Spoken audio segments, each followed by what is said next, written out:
எல்லாம் கொந்தளித்து தாங்கள் வழிபடுகின்ற ஐயனாரை இடித்து அழித்து அந்த கல்லை கொண்டு போய் கடலிலே கோட்டை கட்டி இருக்கிறார்கள்.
பார்த்தீங்கன்னா வசந்த மண்டபத்தில் இருந்து சாமி விழாவுக்காக வெளியே வர இருக்கிறார்.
அளித்தது.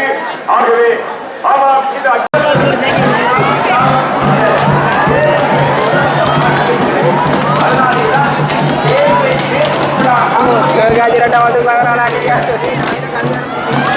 அன்பான அடியவர்களே, எக்காரணம் கொண்டும் 2 கையாலே தேங்காயை தூக்கி தலைக்கு மேலே அடிக்கக்கூடாது.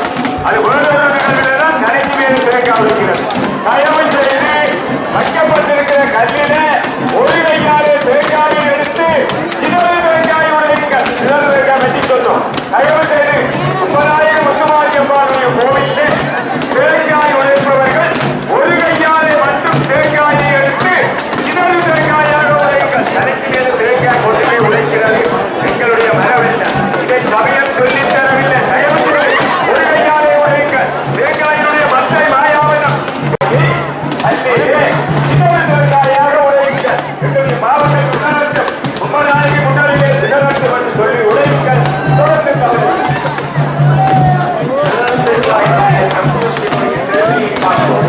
அருமையின் பிரத்தியமாக மிக்கதாக அந்த வேலை வெளியிலே இருக்கின்ற அந்த நாட்டிலே முக்கிய சூழ்நிலாக ஒருவர் இடம்பெற வேண்டும் என்று சொன்னால் அதனுடைய பெருமை மிக்க சிறப்பு வனதுக்கம் என்று பெயர். காட்டினால் கண்ணீரால் மலையினால் பாதுகாப்பாக அமைவதற்கு துக்கம் என்று பெயர்.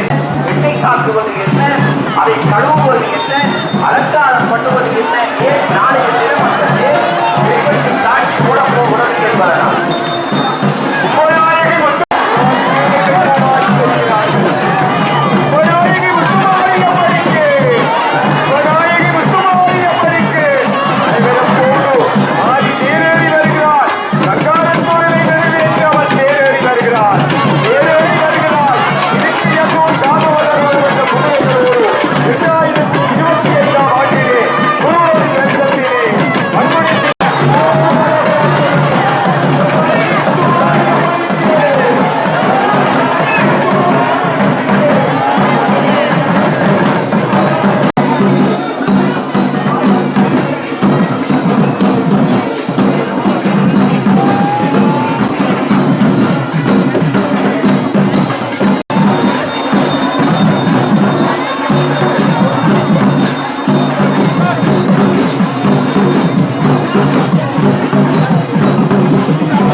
வணக்கம். இந்த கோயிலின் வரலாறு பற்றி எங்களுக்கு ஒரு சில தொகுப்பு தருவீங்களா? நிச்சயமாக. அதை விட என்ன பாக்கியம் இருக்குது? காரைநகர் மண்ணுக்கு ஒரு பொதுவான ஒரு பெருமை உண்டு, எப்பவும் உண்டு. தமிழர்களுக்கே 2 குணம் உண்டு என்று பாரதியார் சொல்வார். தெய்வம் மறவார், செய்யும் கடன் பிழையார். கடவுளை ஒரு நாளும் அவர்கள் மறந்ததில்லை, செய்ய வேண்டிய காரியங்களை கச்சிதமாக செய்வார்கள். இதில் ஈழத்து தமிழர்கள், அதுவும் குறிப்பாக காரைநகர் சைவத் தமிழர்கள் ஒரு படி மேலே. அவர்கள் இடப்பெயர்வு புலப்பெயர்வினாலே உள்நாட்டிலும் வெளிநாட்டிலும் பல தேசங்களில் விரிந்திருந்தாலும் தெய்வ வழிபாட்டிலே ஒரு உச்ச நிலையில் இருப்பவர்கள். அந்த வகையிலே இந்த மணக்காடு மாரியம்மன் என்று சொல்லப்படுகின்ற இந்த முத்துமாரியம்பாள் கும்பநாயகி என்று பெயர். நீங்கள் அந்த தேர்முட்டியை பாருங்கள். அந்த தேர்முட்டியின் கோயிலை பார்க்குற பக்கத்தில் இவ்வளவு பெரிய கும்பம் ஒன்று இருக்குது. அந்த கும்பத்தில், இந்த கும்பத்துக்குள்ள நிறகுடத்துக்குள்ள அம்பாள் இருக்கிறார். அதுதான் கும்பத்துக்குள் எழுந்தருளிய நாயகி கும்பநாயகி என்று பெயர். அதுக்கு என்ன காரணம் என்றால், 450 வருஷமாக இந்த இடத்துல இந்த கோயில் இருக்குது. சொன்னால் ஆச்சரியம். போர்த்துகீசர் காலத்திலே பக்கத்திலே இருக்கிற வியாவில் ஐயனார் கோயிலை அந்த போர்த்துகீசர்கள் உடைத்து அந்த ஆலயத்தை அழித்து ஐயனார் விக்கிரகத்தை எல்லாம் கிணத்துக்குள்ளே எறிந்து விட்டு அந்த கல்லை கொண்டு போய்த்தான் இன்றைக்கு ஊர்காத்துறைக்கு பக்கத்திலே கடலிலே இருக்கிற அந்த கோட்டை, அந்த வெடியரசன் கோட்டை என்று சொல்கிறார்கள், அந்த கோட்டையை கட்டினார்கள். இந்த சூழ்நிலையிலே மக்கள் எல்லாம் கொந்தளித்து தாங்கள் வழிபடுகின்ற ஐயனாரை இடித்து அழித்து அந்த கல்லை கொண்டு போய் கடலிலே கோட்டை கட்டி இருக்கிறார்கள் என்ற வேதனையோடு அவர்கள் கொந்தளிக்க, திடீரென்று அந்த பகுதியிலே பொம்மை நோய், பொக்களிப்பான் நோய் ஏற்பட்டது. அந்த பொக்களிப்பான் நோயினாலே ஆயிரக்கணக்கான போர்த்துகீசர்கள் செத்து போனார்கள். போர்த்துகீசரே செத்து போனார்கள். அவர்கள் அஞ்சி எல்லாத்தையும் நிறுத்திவிட்டு தப்பினோம் பிழைச்சோம் என்று ஓட, மக்களுக்கும் அந்த பொக்களிப்பான் நோய் ஏற்பட்டது. அந்த நோயிலே இருந்து தப்புவதற்காக அம்பாள் தான் ஒரே ஒரு வழி என்று அந்த வியாவில் அந்த பகுதியிலே இருந்த மக்கள் எல்லாம், இது மணல் காடாக இருந்தது, இந்த இடத்திலே வாழ்வது அவர்களுக்கு கொஞ்சம் இலகுவாக இருந்தது போலும், இந்த மூலஸ்தானம் இன்றைக்கு இருக்கிறதுக்கு பின்னுக்கு அவர்கள் ஒரு குடிசை கட்டி அதிலே அம்பாளை எழுந்தருள பண்ணி பொம்மை நோயினாலே ஏற்படுகின்ற நோய்களிலே இருந்து காப்பதற்காக அன்னையை முத்துமாரி என்று வழிபட்டார்கள். முத்து என்பது இந்த பொம்மை காலத்திலே உடலில் ஏற்படுகின்ற இந்த நீர் கட்டி, அப்படி கொப்பளிப்பான் அந்த பொங்கி வருமே, அதை முத்துக்கள் என்று சொல்வார்கள். அடியார்களுடைய மேலே இருக்கிற அந்த முத்துக்களை தான் மாறி தந்த தேகத்தில் வாங்கி கொண்டு அம்பாளின் உடம்பில் முத்துக்கள் வரும். ஆனால் அவள் பிள்ளைகளுக்கு இல்லாமல் போகும். முத்துக்களை மாறி தன் தேகத்தில் வாங்கி கொள்வதனாலே அவளுக்கு முத்துமாரியம்மன் என்று பெயர். 450 வருஷம் ஆலயம் மெல்ல மெல்ல மெல்ல மெல்ல வளரத் தொடங்க, இன்னொரு ஆச்சரியம், கும்பநாயகி என்று எப்படி அம்பாளுக்கு பேர் ஏற்பட்டது ஒரு அற்புதமான வரலாறு. இந்த பகுதியிலே வாழ்ந்தவர்கள் நல்ல நிதி வசதி படைத்தவர்கள். ஆனாலும் என்ன காரணமோ அந்த மூலஸ்தானத்திலே ஐம்பொன் விக்கிரகம் தான் இருந்தது, கருங்கல் விக்கிரகம் இருக்கவில்லை. நீண்ட காலமாக கிட்டத்தட்ட 350 வருஷங்களுக்கு மேலே அந்த மூலஸ்தானத்திலே வசந்த மண்டபத்திலே இருக்குமே, நாங்கள் பார்ப்போமே, அந்த உலோகத்தினாலே பஞ்சலோகத்தினாலேயான அந்த விக்கிரகம்தான் மூலஸ்தானத்திலே இருந்தது. மகோற்சவம் நடைபெறுகின்ற பொழுது என்ன செய்வார்கள், மூலஸ்தானத்திலே இருக்கிற அந்த ஐம்பொன் விக்கிரகத்தை எடுத்துக்கொண்டு அப்படியே வீதி வலம் வருவார்கள். அப்போ மூலஸ்தானம் வெறுமையாக இருக்கும் அல்லவா? அப்படி இருக்கப்படாது. அதனால் என்ன செய்தார்கள், ஒரு பூரண கும்பத்தை, ஒரு நிறகுடத்தை கொண்டு போய் மூலஸ்தானத்தில் வச்சு அம்பாளை அதில் ஆவாகனம் பண்ணிவிட்டு மூலஸ்தானத்தில் இருந்த அந்த ஐம்பொன் விக்கிரகத்தை எடுத்துக்கொண்டு உற்சவமூர்த்தியாக வீதிவலம் கொண்டு வருவார்கள். கும்பத்தின் வடிவத்திலே நாயகி மூலஸ்தானத்திலே இருந்ததனால அவளுக்கு கும்பநாயகி என்று ஒரு பெயர். உலகத்தில் வேறு எந்த தேசத்திலையும் கும்பநாயகி என்ற பெயரோடு அம்பாளுக்கு வேறு பெயர் கிடையாது. மூலஸ்தானத்திலே இருந்த பஞ்சலோக விக்கிரகத்தை எடுத்துக்கொண்டு வீதிவலம் பெறுகின்ற பொழுது மூலஸ்தானம் வெறுமையாக இருக்கப்படாது என்று அந்த அம்பாளை கும்பத்தில் ஆவாகனம் பண்ணி அந்த மூலஸ்தானத்தில் வைச்சார்கள். அதனால் அவளுக்கு கும்பநாயகி என்று பெயர். 1903ஆம் ஆண்டு, இன்றைக்கு கிட்டத்தட்ட 122 வருஷங்கள் ஆச்சு. அவ்வளவு காலமும் கும்பத்தின் வடிவத்திலே இருந்த அம்பாளை 122 வருஷத்துக்கு முதல் 1903ஆம் ஆண்டு தான் மூலஸ்தானத்தில் கருங்கல் விக்கிரகம் வந்து நிரந்தரமாக கருங்கல் விக்கிரகம் அம்பாள் மூலஸ்தானத்திலே இருக்க அந்த பஞ்சலோக விக்கிரகம் இன்றைக்கு எழுந்தருளியாக வசந்த மண்டபத்திலே இருக்கிறது. இதுதான் அம்பாளுக்கு கும்பநாயகி என்று பெயர் வந்த காரணம். அம்பாளுடைய வரலாறுகள் எத்தனையோ அற்புதம். இந்த பகுதியிலே இருந்து வெகு தொலைவிலே இது மேற்கு ரோட்டு, கிழக்கு ரோட்டிலே களபூமியிலே சத்திரந்தை என்ற பகுதியிலே சீதா அம்மா, இது 150 வருஷங்களுக்கு முன்னால் நடந்த ஒரு வரலாறு. சீதா அம்பா என்று ஒரு பெண், அவளுக்கு ஒரே ஒரு பிள்ளை, 12 வயது பிள்ளைக்கு கொப்பளிப்பான் வந்து விட்டது. அந்த சீதா அம்மா ஏற்கனவே இப்போ இருக்கிற மாதிரி நிறைய கோயில்கள் கார்னரில் கிடையாது. களபூமியில் இருந்து இந்த நடு வயலுக்களால் வந்து அம்பாளை கும்பிட்டு விட்டு பகலுக்கு திரும்பி போகிறது அந்த பெண்ணுக்கு வழக்கம். அந்த பிள்ளைக்கு கொப்பளிப்பான் வந்து விட்டது. 12 வயசு தவம் இருந்து பெற்ற பிள்ளை சாக கிடக்குது. ஓடி வந்து அம்பாளிட்ட இந்த வயலுக்களால் வந்து அப்போ நிறை குடலை தள்ளி அறுவடைக்கு தயாராக இந்த வயல் இருந்த நேரத்தில் அவள் வந்து அம்பாள்கிட்ட பழி கிடக்க, இந்த கோயில் வாசலில் இருந்த ஒரு முதியவர் சொன்னார், நாளைக்கு வா, அம்மன் அருளால் கிடைச்ச ஒரு மருந்து இருக்கிறது, அதை கொண்டே பிள்ளைக்கு கொடு, எல்லா வருத்தமும் சரியாகும் என்று சொல்ல அவள் நம்பிக்கொண்டு போயிட்டு அடுத்த நாள் விடிய வந்தாள். அதே மாதிரி அந்த அம்பாள் வாசலில் அந்த மருந்து இருந்தது. எடுத்துக்கொண்டு அந்த வேதியர் வந்தவர் திடீரென்று மறைஞ்சு விட்டார். அதை எடுத்துக்கொண்டு போகிறதுக்கு இடையில் அந்த இடையில் இருந்த வயலெல்லாம் நெருப்பு பிடிச்சு, அந்த அக்னி காலம், அந்த அக்னி வெக்கையினாலே நெருப்பு பிடிக்க விட்டே நெருப்பு ஆறு. இவளால் போக முடியவில்லை, பிள்ளை சாக கிடக்குது. காலமாக கோயிலுக்கு வந்தவள் அந்த நெருப்பு பின்னேறம் வரையும் எரிஞ்சு அணைஞ்சும் தணல் கால் வைக்க முடியலை. ஒரு நாள் பூராக இங்கேயே கோயிலில் தங்கி கிடந்து பிள்ளையை நினைக்கிறாள், இந்த பிள்ளை செத்து போயிருக்கும், மருந்து கொண்டு போகையில இந்த கையில் மருந்து இருக்கு என்று நினைச்சு அழுது துடிச்சவள் அடுத்த நாள் ஊரை சுற்றி போய் பிள்ளைய போய் பார்த்தா என்ன அதிசயம், பிள்ளை எழும்பி சிரித்து கொண்டிருக்கிறான். தேகத்தில் இருந்த ஒரு அம்மை முத்து ஒன்றுமே இல்லை. எல்லாம் மகனேண்டு கட்டி அடைச்சு, என்னடாப்பா நடந்தது, என்ன நடந்தது, நான் இப்போ தானே என்னம்மா சொல்கிறேன், நேற்று முழுக்க நீ என்னோட தானே இருந்த, என்ன புதுசாக சொல்கிற, ஒரு நாள் இல்லையண்டு, நேற்று முழுக்க நீ தானே என்னோட இருந்து எனக்கு வைத்தியம் பார்த்த, மருந்து. திகச்சு போனால் இப்போதான் ஒன்று தெரிந்தது, தான் இங்கே கோயிலில் வர முடியாமல் இருக்கிற அம்பாளே இந்த பெண்ணின்ற வடிவத்தில் போய் அந்த பிள்ளையோட இருந்திருக்கிறார். பிள்ளையோட இருந்து அந்த பிள்ளைக்கு மருத்துவம் பார்த்து அந்த பிள்ளைக்கு நோய் நீக்கி காத்து விட்டு இந்த தாய் வருகிறாள் என்றவுடனே அந்த தெய்வம் மறைஞ்சு போச்சு. இன்னொரு அருள் வார்த்தை. இதே போல ஒரு வரலாறு திருச்சியில் இருக்கிற மலைக்கோட்டை தாய்மானவருக்கு உண்டு. ஆனால் அது பிரபல்யமான வரலாறு. ஆனால் எங்கட முத்துமாரியம்மன் என்ற வரலாறு இன்றைக்கு பல பேருக்கு தெரியாது. இவையெல்லாம் பதிஞ்சு வைக்க வேணும். அதுபோல் கோவளம் மேற்கு கடலில் நடந்த ஒரு அற்புதமான சம்பவம். மீனவ சகோதரர்கள் படகோடு ஒரு கொத்தாக மீன்பிடிக்க போனார்கள். திடீரென்று சூறாவளி ஏற்பட்டு அதில் ஒரு படகு சூறாவளியில் இழுத்து கொண்டு கடலுக்குள்ளே போய்விட்டது. துடுப்பு உடைஞ்சு தத்தளித்து அந்த படகு சிக்குண்டு அல்லாடுகின்ற பொழுது அந்த படகை செலுத்திய அந்த சகோதரர் அம்பாளினுடைய பெரிய பக்தர், தாயே எனக்கு பெரிய குடும்பம், என்னை விட்டு அதுகள் தவிக்க போது என்று அலறிய பொழுது என்ன நடந்தது, அந்த சுழிக்குள் அகப்பட இருந்த அந்த படகை ஒரு மீன் இழுத்தது கரையை நோக்கி.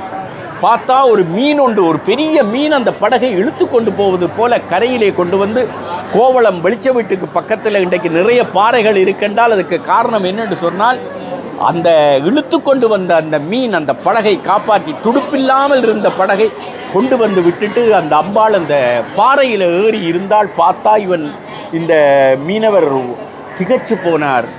ஒரு ஜல தங்கை பெண், நாங்கள் சொல்வோமே ஒரு ஜலப்பெண் என்று சொல்வோமே, இடுப்புக்கு கீழே மீனினுடைய வடிவம், இடுப்புக்கு மேலே பெண்ணினுடைய வடிவம். அந்த அம்பாள் அந்த பாறையில் ஏறி இருந்து இவனை பார்த்து சிரிக்க, அப்படியே முத்துமாரியாட்சியினுடைய அந்த வடிவம் இருந்தது. அதை கண்டு அந்த கணத்திலேயே மறைஞ்சு போய்விட்டு சிரிச்ச அம்பாள் மறைஞ்சு போயிட்டாள். ஓடி வந்து அம்பாளுக்கு பழி கிடந்து அண்டையில் இருந்து தான் இந்த நீர்ச்சோறு போடுற பழக்கம் இந்த அம்பாளுக்கு ஏற்பட்டது. இந்த நீர்ச்சோறெல்லாம் இங்கே மிக விசேஷமானது. நல்ல குத்தரிசியை அப்படியே பொங்க குத்தரிசியை உரித்து அதை புது பாயில் கொட்டி நல்ல அரிஞ்ச வெங்காயத்தையும் பச்சை மிளகாயும் பெரிய சட்டியாக அரிஞ்சதை அந்த குத்தரிசியில் கொட்டி பிரட்டி, ஏற்கனவே உப்பு போட்டு வச்ச தயிரை நிறைய போட்டு சேறு போல் அதை குவித்து, கடைசியாக எலும்பிச்சம்பழ புளி விட்டு அதை அப்படியே பிரட்டி எடுத்தால் அதுதான் நீச்சோறு. அது பொம்மை காலத்திலே அதை அருந்தினால் வயிற்றிலே இருக்கிற அவ்வளவு நோயும் மாறும், உடலை பிடிச்ச உஷ்ணம் மாறும். அது விஞ்ஞான ரீதியாக உடம்புக்கு நல்லது. ஆனால் அம்பாள் என்று அது பிரசாதம். அது வெறும் சாதம் இல்லை, பிரசாதம். அது பசிக்கு மட்டும் தின்றதில்லை. இப்போ கொடுத்து கொண்டிருக்கிறார்களே, அது பசிக்கு மட்டும் உண்பதில்லை, அது தெய்வத்தினுடைய அருள் பெற்றது. இப்படி அநேகமான எண்ணற்ற அருள் வரலாறு இந்த கும்பநாயகிக்கு உண்டு. அம்பிகையை சரணடைந்தால் அதிக வரம் பெறலாம். நன்றி, வணக்கம்.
மடத்தை உரிய இடத்திலே வைத்து வழிபாடு செய்கிறார்கள் அல்லவா.